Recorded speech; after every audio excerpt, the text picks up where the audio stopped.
ನೋಡಿ, ಬೆಂಗಳೂರು ನಗರದಲ್ಲಿ ಬಹಳಷ್ಟು ಜನಸಂಖ್ಯೆ ಜಾಸ್ತಿ ಆಗ್ತಾ ಇದೆ. ಅದರದೆಲ್ಲ ಒಳ್ಳೇದಾಗಲಿ, ಜನಸಂಖ್ಯೆ ಓಡಾಡಲಿಕ್ಕೆ ಮತ್ತು ಬಸ್ಸಲ್ಲಿ ಓಡಾಡಲಿಕ್ಕೆ ಕಷ್ಟ ಆಗ್ತಾ ಇದೆ ಅಂತೇಳಿ ಮೆಟ್ರೋ ಆಗಿರುವಂಥದ್ದು. ಮೆಟ್ರೋ ಜನರಿಗೆ ಒಳ್ಳೇದಾಗಬೇಕು ಅಂತ ಮಾಡಿರೋದೇ ಹೊತ್ತು ಈ ರೀತಿ ಈ ಸುಲಿಗೆ ಮಾಡುವಂಥದ್ದು, ಅವರು 20 ರೂಪಾಯಿದಿಂದ 40 ರೂಪಾಯಿ ಮಾಡೋದು, 50 ರೂಪಾಯಿದಿಂದ 90 ರೂಪಾಯಿ ಮಾಡುವಂಥದ್ದು ಇದು ನ್ಯಾಯವಾದದ್ದು ಸರ್ಕಾರದ ಧೋರಣೆ ಅಲ್ಲ. ನಮ್ಮ ಹೋರಾಟ ಜನಸಾಮಾನ್ಯರಿಗೆ ಒಳ್ಳೇದಾಗಬೇಕು, ಜನಸಾಮಾನ್ಯರು ಓಡಾಡಲಿಕ್ಕೆ ಅನುಕೂಲ ಆಗುವಂಥದ್ದು ಸರ್ಕಾರಗಳು, ಯಾವುದೇ ಸರ್ಕಾರ, ರಾಜ್ಯ ಸರ್ಕಾರ ಇರ್ಬೋದು, ಕೇಂದ್ರ ಸರ್ಕಾರ ಇರ್ಬೋದು, ಬೆಲೆ ಏರಿಕೆ ಯಾರೂ ಕೂಡ ಈ ರೀತಿ ಮಾಡುವಂಥದ್ದು ಏಕಾಏಕಿ ಒಂದೇ ಸಲ 80-90% 100% ಜಾಸ್ತಿ ಮಾಡಿರುವಂಥದ್ದು ಖಂಡನೀಯ. BJP ಆಗ್ಬೋದು, ಕಾಂಗ್ರೆಸ್ ಆಗ್ಬೋದು, ನಿಮ್ಗೇನಾದ್ರು ಮಾನ ಮರ್ಯಾದಿದ್ರೆ ಹುಚ್ಚು ನಾಯಿಗಳ ಹತ್ರ ಕಿತ್ತಾಡ್ತಾ ಇದ್ದೀರಾ. ಜನರಿಗೆ ಏನಾಗಬೇಕು, ಯಾವ ರೀತಿ ತೊಂದರೆ ಆಗ್ತಾ ಇದೆ, ಇದನ್ನು ನೀವು ಮನಗೊಂಡು ರೇಟ್ ಕಮ್ಮಿ ಮಾಡಿ. ಬಸ್ಸುಗಳಲ್ಲಿ ಪುಕ್ಸಾಟ ಕೊಟ್ಟಿದ್ದೀರಿ, ಮೆಟ್ರೋದಲ್ಲಿ ಪುಕ್ಸಾಟ ಕೇಳ್ತಾ ಇಲ್ಲ. ಏನು ರೇಟ್ ಇತ್ತು ಅದೇ ರೀತಿ ಅದನ್ನೇ ಮುಂದುವರ್ಸ್ಕೊಂಡು ಹೋಗಿ. ಒಂದು 5%, 10% ಒಂದು ರೈಸ್ ಮಾಡೋದ್ರಿಂದ ಹೆಚ್ಚು ಮಾಡಿದ್ರು ಕೂಡ ನ್ಯಾಯಬದ್ಧವಾಗಿರ್ತದೆ. ಒಂದೇ ಸಲ 80-90% ಮಾಡೋದ್ರಿಂದ ಯಾರ ಮನೆ ಹಾಳು ಮಾಡಬೇಕು ಅಂತ. ಈಗಾಗಲೇ ಮೆಟ್ರೋದಲ್ಲಿ ಓಡಾಡಬೇಕು ಅಂದರೆ, ಬೆಂಗಳೂರಿಂದ ಎಲ್ಲರೂ ಹೋಗ್ಬೇಕು ಅಂದರೆ 2 ಗಂಟೆ 1 ಗಂಟೆ ಸಮಯ ಹಿಡಿಸ್ತದೆ, ಬೇಗ ಹೋಗೋಕ್ಕಾಗಲ್ಲ. ಮೆಟ್ರೋದಲ್ಲಿ ಹೋಗ್ಬೇಕು ಅಂತೇಳಿ ಎಲ್ಲರೂ ಏನೋ ಒಂದು ಕಮ್ಮಿ ರೇಟಲ್ಲಿ ಹೋಗ್ಬೋದು ಅಂತ ಭಾಳಷ್ಟು ಆಸೆಯಿಂದ ಇದ್ರು. ಈಗ ಅದು ಜಾಸ್ತಿ ಮಾಡಿದ್ರ. ಈಗ ಬಸ್ಸಲ್ಲಿ ತುಂಬ್ತಾರೆ, ಆಮೇಲೆ ಎಲ್ಲರೂ ಈಗ ನಾವೆಲ್ಲರೂ ಬರಬೇಕು ಅಂದರೆ ಮೆಟ್ರೋಲ್ ಬರ್ತಿದ್ವಿ, ಈಗ ಕಾರ್ ಹಾಕೊಂಡ್ ಬರಬೇಕು. ಒಬ್ಬರು ಇಬ್ಬರು ಬರುವಂಥವ್ರು ಕಾರ್ ತಗೊಂಡ್ಬಂದ್ರೆ ಈಗಲೇ ನಮ್ಮ ಬೆಂಗಳೂರು ನಗರ ಟ್ರಾಫಿಕ್ ನಗರ ಆಗಿದೆ. ಇನ್ನು ಮುಂದಿನ ದಿನಗಳಲ್ಲಿ ಇನ್ನೂ ಇದನ್ನು ಹಾಳು ಮಾಡುವಂಥ ಕೆಲಸ ನೀವೆಲ್ಲರೂ ರಾಜಕೀಯ ವ್ಯಕ್ತಿಗಳಾಗ್ಬೋದು, ಸ್ಟೇಟ್ ಗೌರ್ಮೆಂಟು, ಸೆಂಟ್ರಲ್ ಗೌರ್ಮೆಂಟ್ ಯಾವುದೇ ಆಗ್ಬೋದು. ನಾವು ಯಾರು ಪರನೂ ಇಲ್ಲ, ಯಾರು ವಿರೋಧನೂ ಇಲ್ಲ. ಜನರಿಗೆ ಒಳ್ಳೇದಾಗಬೇಕು, ರೇಟ್ ಕಮ್ಮಿ ಮಾಡಬೇಕು ಅನ್ನೋದೇ ನಮ್ಮ ಉದ್ದೇಶ. ಇಷ್ಟೇ ನಮ್ಮ ಒಂದು ಬೇಡಿಕೆ ಇದೆ ನಮ್ಮ ಕನ್ನಡ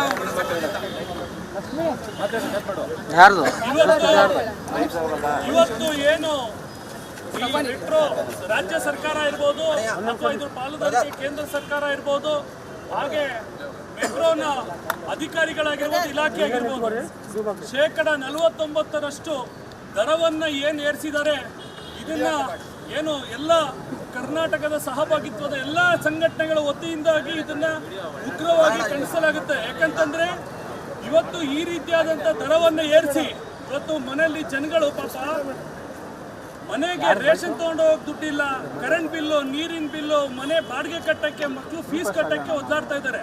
ಇಂಥ ಶೋಚನೀಯ ಸ್ಥಿತಿಯಲ್ಲಿ ಇವ್ರುಗಳು ದರಗಳನ್ನು ಏರಿಸ್ಕೊಂಡು ಇವರ ಒಂದು ಭ್ರಷ್ಟಾಚಾರಕ್ಕೆ, ಇವರೊಂದು ಲೂಟಿತನಕ್ಕೋಸ್ಕರ ಜನಗಳನ್ನ ಮನುಷ್ಯರು ಅಂದ್ಕೊಂಡಿದ್ದಾರೋ ರಾಕ್ಷಸರು ಅಂದ್ಕೊಂಡಿದ್ದಾರೋ ಗೊತ್ತಾಗ್ತಾ ಇಲ್ಲ. ಹಾಗಾಗಿ ಇವತ್ತು ಮೆಟ್ರೋ ಇಲಾಖೆ ಆಗಿರ್ಬೋದು, ಕೇಂದ್ರ ಸರ್ಕಾರ, ರಾಜ್ಯ ಸರ್ಕಾರ ತಕ್ಷಣದಲ್ಲೇ ಈ 49% ದರವನ್ನು ಇಳಿಸ್ಬೇಕು. ಇಲ್ಲಾಂತಂದ್ರೆ ಕರ್ನಾಟಕ ವ್ಯಾಪ್ತಿ ಎಲ್ಲ ಹೋರಾಟಗಾರರು, ಎಲ್ಲ ಕನ್ನಡ ಪರ ಸಂಘಟನೆಗಳು ಒಟ್ಟಾಗಿ ಸೇರಿ ಉಗ್ರವಾದ ಹೋರಾಟವನ್ನು ಮಾಡಬೇಕಾಗುತ್ತೆ. ಜೊತೆಗೆ ಇವತ್ತು ಇವ್ರಿಗೆ ನಾಚಿಕೆಡಿತನ ಆಗಬೇಕು. ಮೆಟ್ರೋ ಶಂಕರಣ್ಣನ ಕನಸು. ಆ ಶಂಕರಣ್ಣನವರ ಹೆಸರನ್ನು ಒಂದು ಮೆಟ್ರೋ ನಿಲ್ದಾಣಕ್ಕೆ ಇಡೋ ಯೋಗ್ಯತೆ ಇವ್ರಿಗಿಲ್ಲ ಅಂತಂದ್ರೆ ಇವ್ರು ಯಾವ ರೀತಿ ಸರ್ಕಾರನ ನಡೆಸ್ತಾರೆ? ಅನೇಕ ವರ್ಷಗಳಿಂದ ಇದನ್ನ ಬೇಡಿಕೆ ಇಟ್ಟೇ ಇದ್ದೀವಿ. ಹಾಗಾಗಿ ಶಂಕರಣ್ಣ ಅವರ ಹೆಸರನ್ನ ಮೆಟ್ರೋ ನಿಲ್ದಾಣಕ್ಕೂ ಕೂಡ ಇಡಬೇಕು ಅಂತ ಹೇಳಿ ಈ ನಿಟ್ಟಿನಲ್ಲಿ ಎಲ್ಲ ಕನ್ನಡ ಪರ ಸಂಘಟನೆಗಳ ವತಿಯಿಂದ ಎಲ್ಲ ರಾಜ್ಯಾಧ್ಯಕ್ಷರು, ಎಲ್ಲ ಕಾರ್ಯಕರ್ತರ ಪರವಾಗಿ ಈ ಒಂದು ಮಾತನ್ನು ಕೂಡ ಒಕ್ಕಲಿನಿಂದಾಗಿ ಹೇಳಲಾಗುತ್ತೆ. ತಕ್ಷಣದಲ್ಲೇ ದರವನ್ನ ಇಳಿಸಬೇಕು, ಶಂಕರಣ್ಣ ಅವರ ಹೆಸರನ್ನ ಮೆಟ್ರೋ ನಿಲ್ದಾಣಕ್ಕೆ ಇಡಬೇಕು ಅಂತ ಹೇಳ್ತೀನಿ.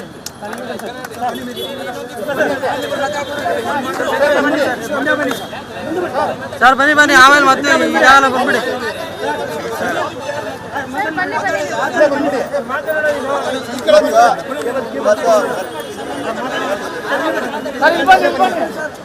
ಸರ್ ಸೆಂಟ್ರ್ ಬನ್ನಿ sir.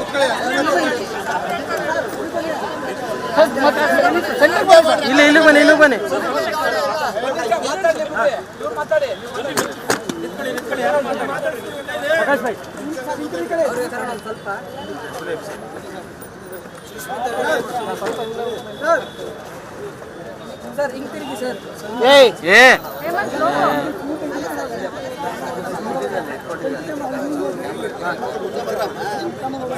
Okay okay sir ready.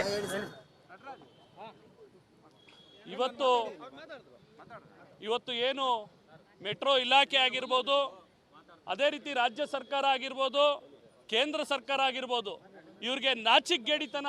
ಯಾಕಂತಂದರೆ ಜನಗಳು ಇವತ್ತು ಅವರ ಆದಾಯಕ್ಕಿಂತ ಖರ್ಚೇ ಜಾಸ್ತಿ ಇದೆ. ಅವರ ಮನೆಗೆ ಮಕ್ಕಳಿಗೆ ಫೀಸ್ ಕಟ್ಟೋಕ್ಕಾಗ್ತಾ ಇಲ್ಲ, ಮನೆಗೆ ರೇಷನ್ ತರೋಕ್ಕಾಗ್ತಾ ಇಲ್ಲ, ಮನೆ ಬಾಡಿಗೆ ಕಟ್ಟೋಕ್ಕಾಗ್ತಾ ಇಲ್ಲ. ಈ ರೀತಿ ಶೋಚನೀಯ ಸ್ಥಿತಿಯಲ್ಲಿ ಇವತ್ತೇನೋ ಮೆಟ್ರೋದಲ್ಲಿ ಹೋದರೆ ಇದು 2 ವೀಲರ್ ನಿಲ್ಲಿಸಿ ಕಾರ್ನೇ ನಿಲ್ಲಿಸಿ ಹೋದ್ರೆ ಒಂದು 10 ರೂಪಾಯಿ ಉಳಿಯುತ್ತೆ ಅನ್ನೋ ಯೋಚನೆಯಲ್ಲಿದ್ದಾಗ ಇವ್ರು ಏಕಾಏಕಿ 49ರಷ್ಟು ದರವನ್ನು ಏರಿಸ್ತಾರಂದ್ರೆ ಇವ್ರಿಗೆ ನಿಜವಾಗ್ಲೂ ಮನುಷ್ಯತ್ವ, ಮಾನವೀಯತೆ ಇದ್ಯಾವುದು ಇಲ್ಲ ಅಂತ ಅನ್ಸುತ್ತೆ. ಯಾಕಂತಂದ್ರೆ ಜನಗಳನ್ನ ಇವರು ರಾಕ್ಷಸರು ಅನ್ಕೊಂಡಿದಾರೋ ಮನುಷ್ಯರು ಅನ್ಕೊಂಡಿದಾರೋ ಗೊತ್ತಾಗ್ತಾ ಇಲ್ಲ. ಈ ಅಧಿಕಾರಿಗಳು, ರಾಜ್ಯ ಸರ್ಕಾರ, ಕೇಂದ್ರ ಸರ್ಕಾರ ಈ ರೀತಿ ದುರಹಂಕಾರ, ಅಹಂಕಾರ ರೀತಿಯಲ್ಲಿ ವರ್ತಿಸ್ತಾ ಇರೋದು ಸರಿಯಲ್ಲ. ತಕ್ಷಣದಲ್ಲೇ ಏನು ಈ ದರವನ್ನು ಏರಿಸಿದ್ದಾರೆ, ತಕ್ಷಣದಲ್ಲೇ 49ರಷ್ಟು ದರವನ್ನು ಇಳಿಸಿ ಜನಗಳಿಗೆ, ಜನಸಾಮಾನ್ಯರಿಗೆ ಅನುಕೂಲ ಆಗೋ ನಿಟ್ಟಿನಲ್ಲಿ ಮುಂದಾಗಬೇಕು. ಇಲ್ಲ ಅಂತಂದ್ರೆ ಎಲ್ಲ ಕನ್ನಡ ಪರ ಸಂಘಟನೆಗಳು, ಎಲ್ಲ ರಾಜ್ಯಾಧ್ಯಕ್ಷರ ಮತ್ತು ಎಲ್ಲ ಕನ್ನಡ ಪರ ಪ್ರೇಮಿಗಳ ನೇತೃತ್ವದಲ್ಲಿ ರಾಜ್ಯವ್ಯಾಪಿ ಉಗ್ರವಾದ ಹೋರಾಟವನ್ನು ಮಾಡಬೇಕಾಗುತ್ತೆ. ಜೊತೆಗೆ ಏನು ಈ ಮೆಟ್ರೋ ಶಂಕರಣ್ಣನ ಕನಸು, 40 ವರ್ಷಗಳ ಹಿಂದಿನ ಕನಸು, ಆ ಮೆಟ್ರೋ ನಿಲ್ದಾಣಕ್ಕೆ, ಒಂದು ನಿಲ್ದಾಣಕ್ಕೆ ಇವರು ಶಂಕರಣ್ಣನ ಹೆಸರು ಇಡೋ ಯೋಗ್ಯತೆ ಇಲ್ಲ ಅಂದರೆ ಇಂಥ ಸರ್ಕಾರಗಳು ಇದ್ರೆಷ್ಟು ಬಿಟ್ರೆಷ್ಟು. ತಕ್ಷಣದಲ್ಲೇ ಶಂಕರಣ್ಣ ಅವ್ರ ಹೆಸರು ಕೂಡ ತಕ್ಷಣದಲ್ಲಿ ಮೆಟ್ರೋ ನಿಲ್ದಾಣಕ್ಕೆ ಇಡಬೇಕು ಅಂತ ಹೇಳಿ ಈ ನಿಟ್ಟಲ್ಲಿ ಹೇಳಕ್ಕೆ ಇಚ್ಛೆ ಪಡ್ತೀವಿ. ಹಾಗೆ ಇವತ್ತೇನಾದರೂ ಇವರು ಈ ದರವನ್ನು ಇಳಿಸದೆ ಇದೇ ರೀತಿ ಉಡಾಫೆ ಹೊಡ್ಕೊಂಡಿದ್ರೆ ಎಲ್ಲ ಕನ್ನಡ ಪರ ಸಂಘಟನೆಗಳ ನೇತೃತ್ವದಲ್ಲಿ, ಎಲ್ಲ ಕನ್ನಡ ಪರ ರಾಜ್ಯಾಧ್ಯಕ್ಷರ ಹೋರಾಟಗಾರರ ನೇತೃತ್ವದಲ್ಲಿ ರಾಜ್ಯವ್ಯಾಪಿ ಉಗ್ರವಾದ ಹೋರಾಟವನ್ನು ಮಾಡಬೇಕಾಗುತ್ತೆ ಅಂತ ನೇರವಾದ ಎಚ್ಚರಿಕೆಯನ್ನು ಕೊಡ್ತಾ ಇದ್ದೀವಿ.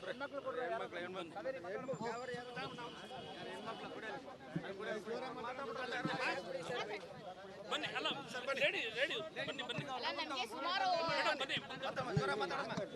ನಾವು ಸುಮಾರು ಹೋರಾಟಗಳನ್ನ ಮಾಡಿದ್ರೆ ನಮಗೆ ಬರೀ ಯಾವಾಗ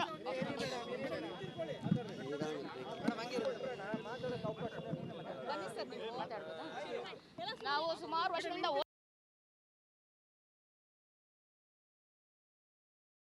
ಹೋರಾಟ ಮಾಡ್ತೀವಲ್ಲ, ನಮಗೆ ಅದ್ರದ್ದು ನಮ್ಮ ಲಾಸ್ಟಲ್ಲಿ ಉತ್ತರ ಏನು ಬರುತ್ತೆ ಏನು ಅಂತ ಗೊತ್ತೇ ಆಗೋದಿಲ್ಲ. ನಾವು ಸುಮಾರು ಹೋರಾಟಗಳಲ್ಲಿ ನಾನು ಹೇಳ್ತೀನಿ, ನಮಗೆ ದಯವಿಟ್ಟು ಭರವಸೆ ಬೇಡ, ಬಗೆಹರಿಸ್ಕೊಡಿ. ನಮ್ಮ ಒಂದು ಯಾವುದೇ ಒಂದು ಕೋರಿಕೆ ಇದ್ರು, ಬೇಡಿಕೆ ಇದ್ರು ಅದನ್ನು ನೀವು ಬಗೆಹರಿಸ್ಕೊಡಿ ಅಂತ ಹೇಳ್ತೀನಿ. ಇದುವರೆಗೂ ನಾವು ಕಂಡಂಗೆ ಯಾವುದು ಬಗೆಹರಿಸ್ಕೊಡ್ಲೇ ಇಲ್ಲ. ಬರೀ ನಮಗೆ ಬೂಟಾಟಿಕೆ ಮಾತು ಮತ್ತು ಕಣ್ಣೋರ್ಸ ಮಾತುಗಳು ಬೇಡ ಅಂತ ನಾನು ಎಲ್ಲ ಹತ್ರ ಕೇಳ್ಕೊಳ್ತಾ ಇದ್ದೀನಿ. ಆದಷ್ಟು ಬೇಗ ಇದನ್ನು ಬಗೆಹರಿಸ್ಕೊಡಿ ಅಂತ ಕೇಳ್ತಾ ಇದ್ದೀನಿ.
ಬನ್ನಿ ಸರ್.